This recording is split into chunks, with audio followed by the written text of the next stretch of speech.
Daily GK GS dose का ये तीसरा क्लास है और आज का जो पहला क्वेश्चन है, किस घटना के कारण असहयोग आंदोलन स्थगित कर दिया गया था। असहयोग आंदोलन 1920 में महात्मा गांधी ने शुरू किया था और ये भारत का ब्रिटिश के खिलाफ पहला सबसे बड़ा जन आंदोलन था। इसका मुख्य उद्देश्य ब्रिटिश वस्तुएं हो या फिर कोई संस्थान हो, उपाधियों या कर का बहिष्कार करके स्वराज की प्राप्ति करना था।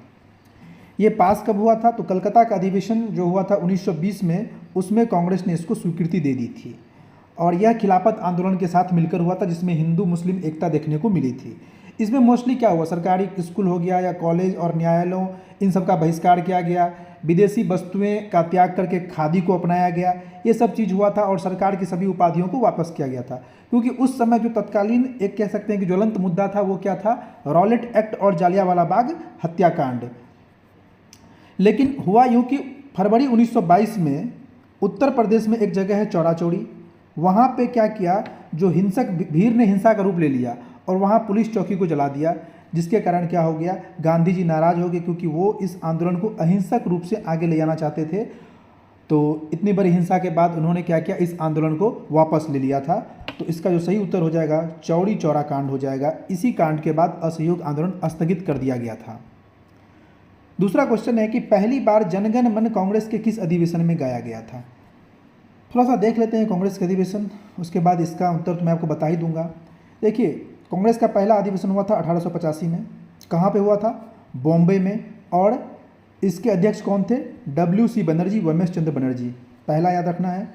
1886 में दूसरा अधिवेशन हुआ था, कहाँ पे, कलकत्ता में। और उस समय अध्यक्ष कौन थे, दादा भाई नौरोजी। कौन थे, दादा भाई नौरोजी इनके अध्यक्ष थे। 1887 में हुआ था मद्रास में, उस समय इसके अध्यक्ष थे बद्रुद्दीन तैयबजी, जो कि पहले मुस्लिम अध्यक्ष भी थे 1887 में। 1888 में हुआ था इलाहाबाद में, वहाँ पे अध्यक्ष बने थे जॉर्ज यूल, जो कि पहले ब्रिटिश अध्यक्ष यानी कि पहले अंग्रेज अध्यक्ष थे। थोड़ा आगे बढ़ते हैं, 1896 कलकत्ता का ही था और यहाँ पे रहीमतुल्लाह सयानी अध्यक्ष थे और पहली बार वंदे मातरम गाया गया था। कब, 1896 कलकत्ता अधिवेशन में। थोड़ा और आगे बढ़ जाओ, 1906 में कलकत्ता का अधिवेशन था, अध्यक्ष थे दादा भाई नौरोजी। यहाँ क्या हुआ था, यहाँ पहली बार स्वराज शब्द का प्रयोग किया गया था, नहीं भूलना इसको। थोड़ा और आगे चलो, 1907 ये सूरत का अधिवेशन था, इसके अध्यक्ष थे उस समय रास बिहारी घोष जी थे और यहाँ पे कांग्रेस गर्म दल और नरम दल में विभाजित हो गया था। उसके बाद आता है 1911 का अधिवेशन, फिर से कलकत्ता। उस समय अध्यक्ष थे पंडित बिशन नारायण धर।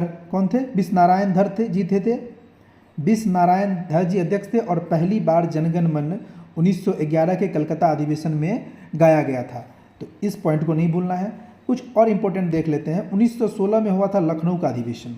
1916 में क्या हुआ था, लखनऊ का अधिवेशन हुआ था और उस समय अध्यक्ष थी अंबिका चरण मजूमदार जी थी।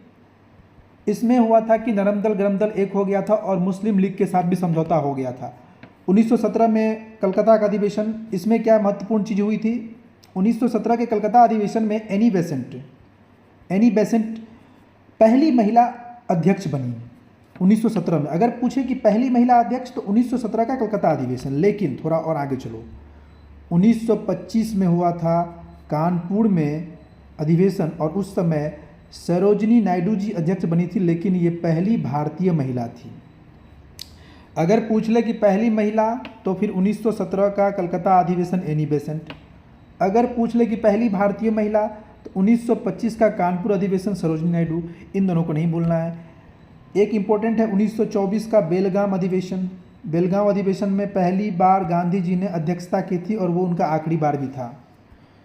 एक इम्पोर्टेंट है 1929 का लाहौर अधिवेशन। इसमें अध्यक्ष कौन थे, इसमें अध्यक्ष थे जवाहरलाल नेहरू जी और इसमें पूर्ण स्वराज्य का ऐतिहासिक प्रस्ताव पारित किया गया था।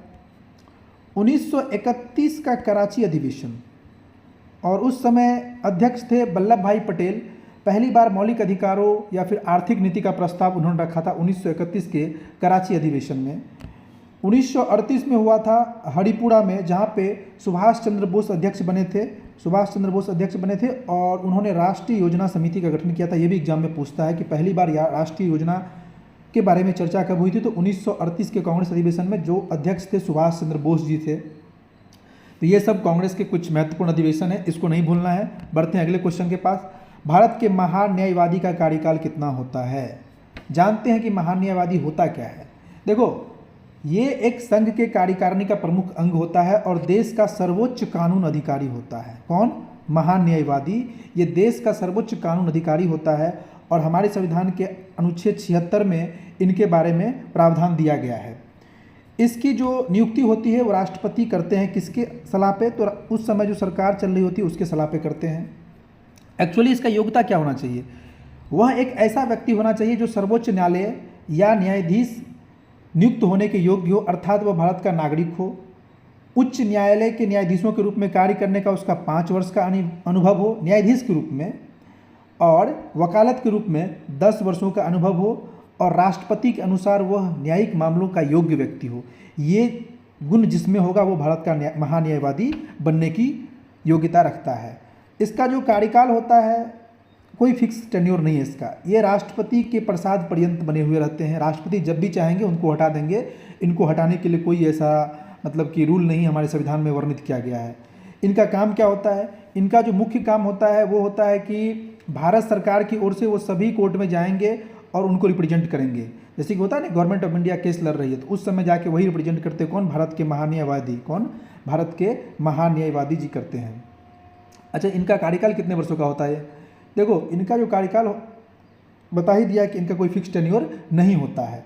अच्छा, इनके कुछ कुछ अधिकार भी हैं। क्या अधिकार हैं? जैसे कि ये बिना वोट दिए संसद के दोनों सदनों में जाके बैठ सकते हैं, मतलब कि बहस कर सकते हैं, और इनको संसद इतना ही विशेषाधिकार दिया जाता है। किसको? महान्यायवादी को। और इनकी मदद के लिए सॉलिसिटर जनरल होते हैं या फिर अतिरिक्त सॉलिसिटर जनरल भी होते हैं जो इनके साथ काम करते हैं। और हमारे देश में अनुच्छेद 165 संविधान में राज्य के महाधिवक्ता के बारे में बताता है। जिस तरह से केंद्र में होता है आपको महान्यायवादी, उसी तरह राज्य में महाधिवक्ता। महान्यायवादी अनुच्छेद 76 और महाधिवक्ता अनुच्छेद 165, इसको नहीं भूलना है। थोड़ा और आगे बढ़ो। निम्नलिखित में से किसे सार्वजनिक कोष का संरक्षक कहा जाता है? गार्जियन ऑफ पब्लिक पर्स कहा जाता है। देखिए, ये बात हो रही है भारत के नियंत्रक एवं महालेखक परीक्षक के बारे में। ठीक है, इसमें क्या होता है कि ये एक संवैधानिक पद है। हमारे संविधान का भाग 5 है ना, उसमें अनुच्छेद 148 के तहत कंट्रोलर एंड ऑडिटर जनरल की पद की व्यवस्था स्थापना की गई है। इसकी नियुक्ति राष्ट्रपति करते हैं और इनका जो कार्यकाल होता है वो मोस्टली होता है 6 वर्ष या 65, जो भी पहले हो जाए वहाँ पे ख़त्म हो जाएगा। इसका काम क्या होता है? इसका काम मेनली होता है केंद्र और राज्य सरकार के खर्चा हो गया या फिर कोई सार्वजनिक क्षेत्र के उपक्रम को ऑडिट करना, ये मेनली ऑडिट का काम करता है। और इसको जो हटाने का जो प्रक्रिया है, जिस तरह से हम लोग सुप्रीम कोर्ट के न्यायाधीश को हटाते हैं उसी तरह इनको हटाया जाता है। किसको? तो कैग को, controller and auditor general of India, और इसको गार्जियन ऑफ पब्लिक पर्स भी कहा जाता है। ध्यान रखिएगा, ऑप्शन नंबर सी इसका करेक्ट आंसर हो जाएगा। झारखंड की सबसे बड़ी जनजाति कौन सी है? वैसे तो झारखंड में मैक्सिमम 32 अभी तक नोटिफाइड जनजातियां हैं। ये सभी झारखंड की जनजातियां हैं, उड़ाव, मुंडा, संथाल हो। सबसे बड़ी जो है वो संथाल है। कौन है? संथाल जनजाति है। देख लेते हैं कुछ और महत्वपूर्ण जनजाति कहाँ की? झारखंड की। एक याद रखना, ओडांग भी वहीं की जनजाति है। गोंड हो गया, गोंड भी ध्यान रखना, या फिर कोल, बैगा के बाद याद करो बंजारा, बिरहोर, हो तो दिया गया है, खोंड, लोहरा, उसके बाद से जैसे कि परहैया हो गया, या फिर सोरैया पहाड़ी, बहुत सारी जनजातियां हैं। तो आपको ध्यान रखना है झारखंड की सबसे बड़ी जनजाति संथाल है। थोड़ा और आगे बढ़ते हैं। अगला क्वेश्चन क्या देखो, किस विटामिन को कोबालामीन के नाम से जाना जाता है? तो विटामिन B12 को कोबालामीन के नाम जाना जाता है क्योंकि इसमें कोबाल्ट रहता है और इसी वजह से इसका जो रासायनिक नाम है वो क्या है? कोबालामीन है। कुछ महत्वपूर्ण विटामिन मैं यहाँ पे लिस्ट दे दिया हूँ, इसको आप देख सकते हैं कि विटामिन ए का जो रासायनिक नाम है रेटिनॉल है और इसकी कमी से रतौंधी नाम की बीमारी होती है। विटामिन B1 इसका जो रासायनिक नाम है वो थायमीन है और इसकी कमी से बेरी नाम की बीमारी होती है। विटामिन B3 इसको हम लोग नियासिन कहते हैं और बीमारी है पैलाग्रा। विटामिन C को एस्कॉर्बिक एसिड कहा जाता है, इसका रासायनिक नाम है, और इसकी कमी से स्कर्वी बीमारी होती है। विटामिन D को कैल्सीफेरॉल और विटामिन D की कमी से रैकेट्स सूखा रोग बीमारी होता है। विटामिन K जिसको हम लोग फाइलोक्विनोन के नाम से जानते हैं और इसकी कमी से रक्त का थक्का नहीं जमता है, यानी कि हमारा रक्त जब बहता है तो रक्त का थक्का नहीं बन पाता है, किस वजह से? विटामिन K की कमी से। तो ध्यान रखिएगा, ये इंपॉर्टेंट क्वेश्चन है और इस एग्जाम में क्वेश्चन बनता है किस विटामिन का क्या नाम है, रासायनिक नाम, और उससे उसकी कमी से होने वाले बीमारी को भी ध्यान रखना है। जब हाइड्रोजन अपना इलेक्ट्रॉन खो देता है तो कौन सा कण बच जाता है? देखो, हाइड्रोजन का जो एटॉमिक नंबर होता है वो 1 होता है। किसी का एटॉमिक नंबर 1 है, इसका मतलब उसमें इलेक्ट्रॉन की संख्या भी 1 होगी और प्रोटॉन की संख्या भी 1 होगी। यानी कि हाइड्रोजन के पास सिर्फ एक सेल होगा जिसमें 1 इलेक्ट्रॉन और 1 प्रोटॉन होगा। कह रहा है कि 1 इलेक्ट्रॉन अगर निकल गया तो बचा क्या? तो 1 प्रोटॉन उसके पास बच गया, और थोड़े ना कुछ उसके पास बचा, 1 प्रोटॉन बचा। क्योंकि वेरी क्लियर, किसी का भी जो एटॉमिक नंबर होता है, परमाणु संख्या जिसको हम लोग A से डिनोट करते हैं, वो जितना उसमें नंबर ऑफ इलेक्ट्रॉन होगा या फिर जितना नंबर ऑफ प्रोटॉन होगा, क्योंकि नंबर ऑफ इलेक्ट्रॉन और नंबर ऑफ प्रोटॉन दोनों सेम होता है किसी भी परमाणु में, तब जाके वो परमाणु न्यूट्रलाइज होता है। अगर इसमें 1 इलेक्ट्रॉन निकल गया तो 1 प्रोटॉन बच गया। Very easy question. अगला क्वेश्चन क्या है? तबला सम्राट के रूप में किसे जाना जाता है जिन्होंने भारतीय शास्त्रीय संगीत को विश्व स्तर पर लोकप्रिय बनाया है? तो बताइएगा। तो ये है हमारे उस्ताद जाकिर हुसैन साहब। एक्चुअली देखिए, जो महत्वपूर्ण तबला वादक है उसको ध्यान रखना है आपको। जाकिर हुसैन तो हैं ही, अल्लाह रखा साहब भी हैं, उसके बाद से पंडित किशन महराज ये भी तबला वादक हैं, अहमद जान थिरकवा, ये चारों के चारों तबला वादक ही हैं। ऑप्शन देखिए किस तरह से घुमाता है, लेकिन जो इसमें तबला सम्राट है वो उस्ताद जाकिर हुसैन को कहा जाता है। 1-2 और याद कर सकते हैं, पंडित शंकर घोष, और एक नाम नहीं भूलना आपको, वो है उस्ताद सफ़त अहमद। क्या नाम है? उस्ताद सफ़त अहमद।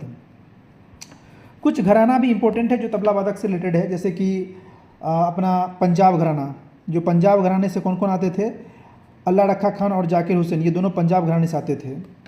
बनारस घराने से पंडित किशन महराज आते थे। कहाँ से? बनारस घराने से आते थे पंडित किशन महराज।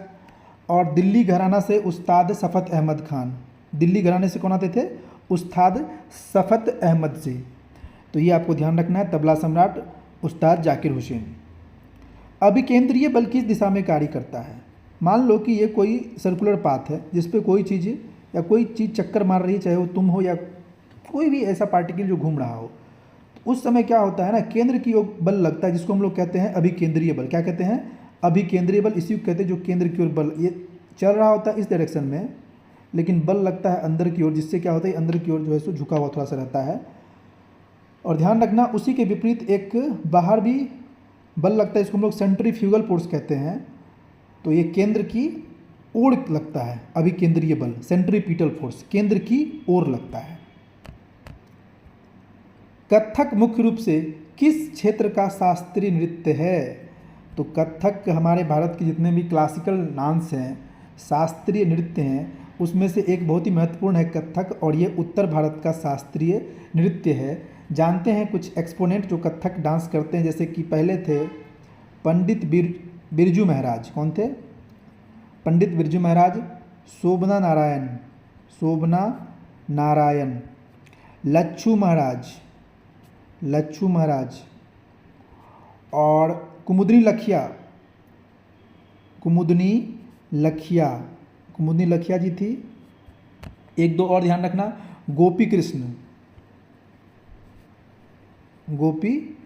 नहीं भूलना इन चीज़ों को। ये सब इंपॉर्टेंट एक्सपोनेंट हैं। बिरजू महाराज, लच्छू महाराज, शोभना नारायण, कुमुदनी लखिया, गोपी कृष्ण, ये सभी कथक के एक्सपोनेंट हैं। तो इस वीडियो में इतना ही, बहुत जल्द मिलते हैं अगली वीडियो में आप लोग के साथ। ये जो डेली जीके जीएस डोज है, ये आप लोगों के लिए किसी भी एग्जाम के लिए बहुत इंपॉर्टेंट क्लासेस है, जिसमें मैं हर सब्जेक्ट को कवर अप कर रहा हूँ एक बेहतर डिस्क्रिप्शन के साथ। और इसका जो PDF है वो टेलीग्राम चैनल पे आपको मिल जाएगा, हैंड रिटन नोट है। तो आप लोग को वीडियो कैसा लगा कमेंट कीजिए, चैनल को सब्सक्राइब कर दीजिए, लाइक कीजिए। मिलते हैं बहुत जल्द। जय हिंद।